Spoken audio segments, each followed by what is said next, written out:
আসসালামু আলাইকুম। আসলে মসজিদ ইতিহাসিক ভাইজন যারা আছেন, আমরা আসছিলাম বরিশালের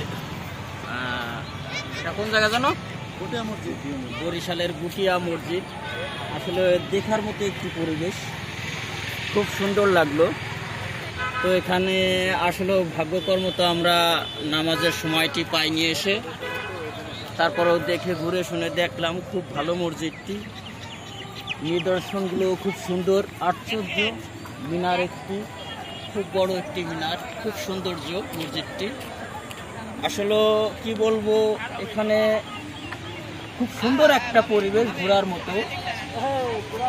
এখানে আসলে পারা অনেকেরই মন মানসিকতা হয়তো বা ভালো হতে পারে, কেননা আসলে মসজিদ এগুলো হচ্ছে আমাদের ইসলাম প্রিয় ভাই ও বোনদের জন্য আসলে একটা পবিত্র স্থান।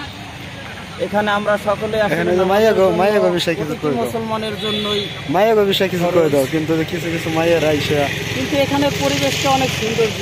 আসলে এখন এই জায়গাতে ঘুরে ফিরে চারিদিকে খুব ভালো লাগছে, কিন্তু আসলে এখানে কিছু মহিলাদের আসার জন্য আর কি ভালো লাগলো না একটু। তারপরেও আসলে এটা কর্তৃপক্ষর উচিত যেন মহিলা নিদর্শন এখানে ক্যান্সেল করে।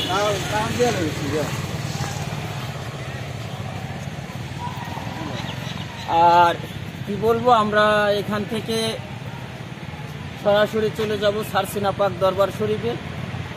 আসলে এই গুটিয়া মসজিদটা আমরা চারিদিকে ঘুরে ফিরে দেখলাম, দেখার মতো একটা প্রাকৃতিক নিদর্শন এখানে। আপনারাও আসবেন, দেখবেন। এখানে আসলে পরা হয়তো বা মনটা অনেক ভালো হয়ে যেতে পারে।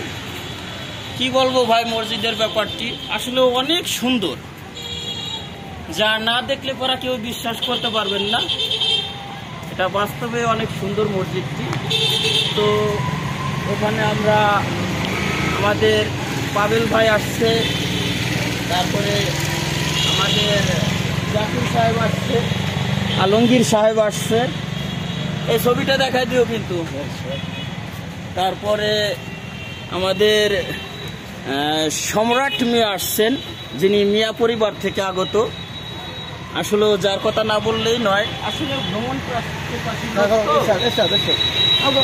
তারপরে আসছেন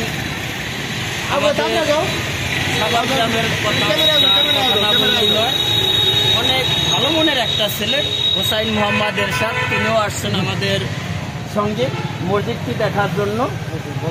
তারপরে এখন আমরা চলে যাব সারসিনা পাক দরবার শরীফ। পরবর্তী লাইভে আপনারা